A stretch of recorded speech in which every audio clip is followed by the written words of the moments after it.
Welcome to ATPL Aviation, the smartest way to prepare for your aviation exams. In this video, we'll show you how to take a full mock exam using the exam simulator. Start by heading to atplaviation.com and clicking Get Started. Sign into your account with your email and password.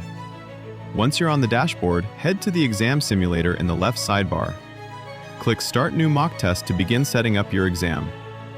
First, select your question bank.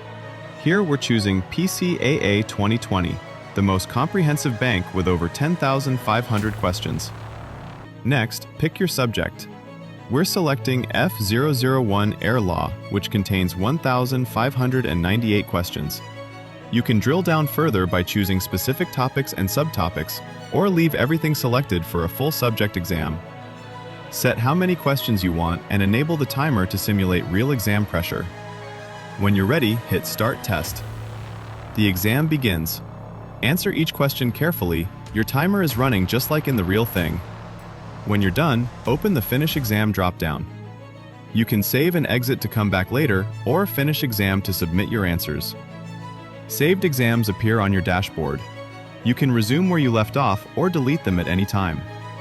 After finishing, you'll see your results on the Test Complete screen. Hit Review Exam to go through every question. Each answer comes with a full explanation, so you understand exactly where you went right and where to improve. Ready for the real thing? Start your mock exam on ATPL Aviation today.